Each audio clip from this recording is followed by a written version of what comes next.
So we just got back from Los Angeles after visiting with immigration stakeholders, after witnessing on the ground the situation there, and attending a bail hearing for David Huerta, a union leader who was arrested while witnessing one of these ICE immigration raids.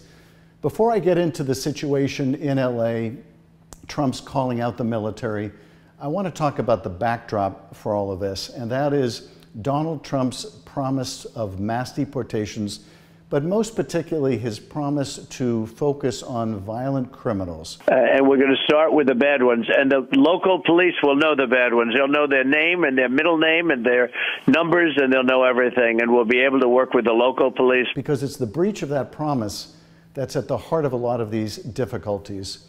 That is, Trump promised to go after immigrants who are also violent criminals, but instead he has been completely indiscriminate in who he is picking up or ordering his immigration authorities to pick up.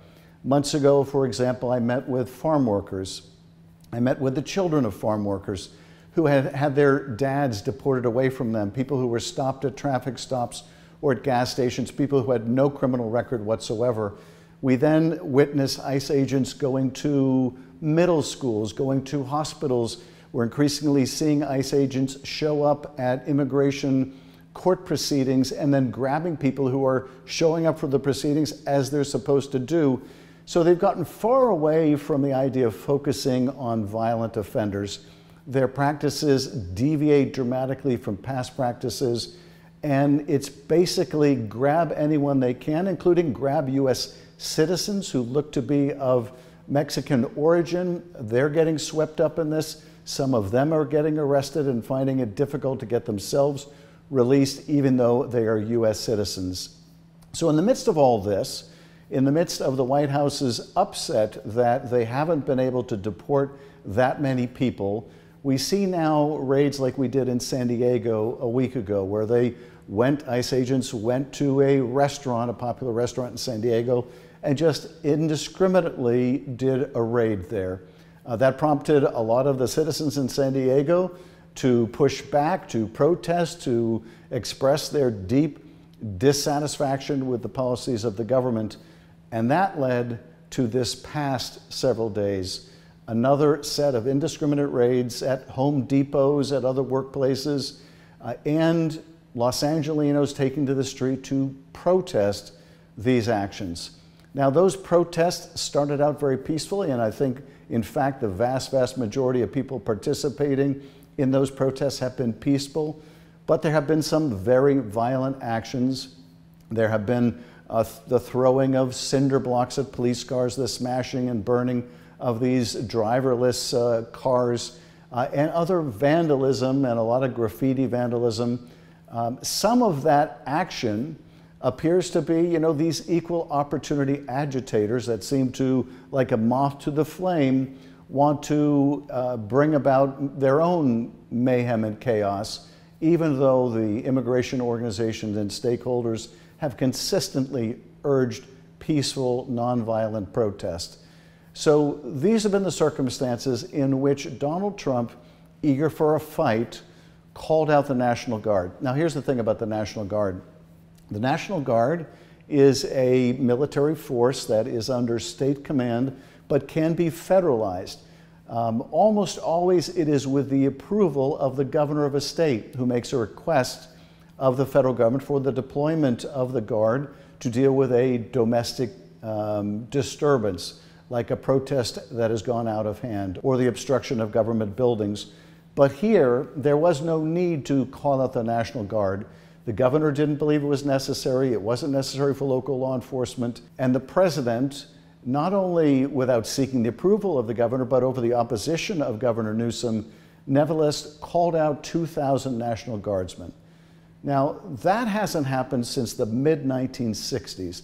That hasn't happened since there was an effort to integrate the schools in Arkansas, when the segregationist governor of that state opposed the efforts to integrate the schools, and the Guard was called out to help enforce the peace, to essentially help enforce those civil rights laws. So very different circumstances today.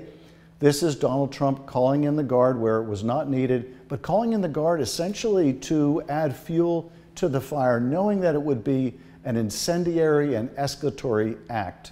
Far from wanting to keep the peace, this is Donald Trump wanting a pretext for the use of military force. Now, the administration has been murky about their legal basis to call in the Guard. They have suggested that they're relying on Title 10, which is a part of our statutory code respecting the Pentagon and the Defense Department. But there are conditions that have to be met in order for that to be utilized. And one of the conditions is that it be done through the governor. Well, clearly that was not done here.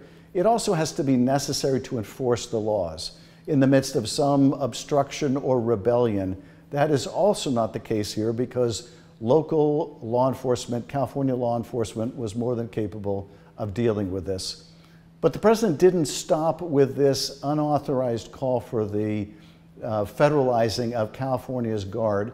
It has also called for the mobilization of about 700 Marines, which just escalates the matter further. Now, these Marines don't have a clear task to do. The guards that have been deployed, for example, are largely deployed to federal buildings, ostensibly to protect federal buildings. They're mostly sleeping on floors and have not been provided food by the federal government. There's been such ill planning, so that's an obligation the state has had to take on. That deployment is estimated to cost over $130 million, another waste of taxpayer resources. So this is Donald Trump, once again, escalating a crisis, trying to sow chaos so that he can call in the military to stop a crisis that he has created. Now, with respect to the actions of these agitators and the violence that they have used and the vandalism they have used, all of that is horribly inappropriate. All that should be condemned vigorously, consistently, and loudly. They have no place in these protests, and that violence has got to stop. But we also don't want to add fuel to the fire by bringing in military forces when they're not needed, when they will instead be a provocation. Ironically, you've got Donald Trump and people like Kash Patel saying that violence against law enforcement is never accepted.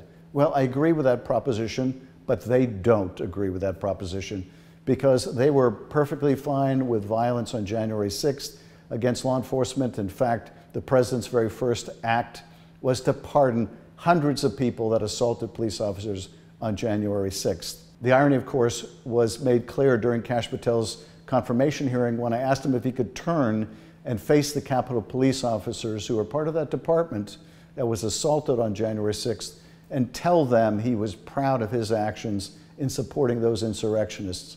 He could not turn and face them. So you're being considered for director of the FBI, and here you did no diligence to find out whether people you were associating with now the President of the United States in song were convicted of attacking police officers. Is that who we want running the FBI?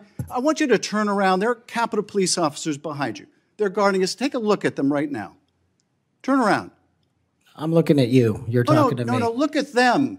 I want you to look at them if you can, if you have the courage to look them in the eye, Mr. Patel, and tell them you're proud of what you did.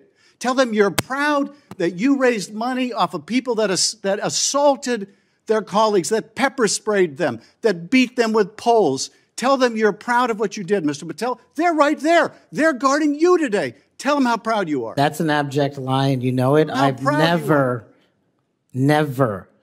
ever accepted violence against law enforcement. I've worked with these men and women, as you know, you glorified it in song, and I did not make a... So in addition to the misuse of Title 10 as a ostensible basis to call out the Guard, the president is also relying on nebulous claims of his power as Commander-in-Chief under Article 2. But if the president can merely rely on a generic claim of power under Article 2, then he can call out the military at any time. In fact, the Posse Comitatus Act of 1878 provides that you cannot use the military for traditional domestic law enforcement purposes. There are narrow exceptions to that. One is called the Insurrection Act, which would allow a president to call out the military if it's necessary to put down an insurrection or a rebellion or otherwise enforce the law when it is not capable of doing so with traditional law enforcement forces. The president has not invoked that Insurrection Act, but all of these escalatory actions may be a prelude to Donald Trump invoking the Insurrection Act or using his general Article 2 power to weaponize the military against the American people. This is the danger, that Donald Trump, through these indiscriminate sweeps in various parts of the country, through the improper deployment of the military, essentially creates the conditions of conflict and chaos, which will justify something that he wanted to do in his first administration in the wake of the George Floyd protests, and that is weaponize the military against the American people. That would be a dangerous Rubicon to cross, but he has already taken steps that are unprecedented, and it is all part of the autocrat's playbook.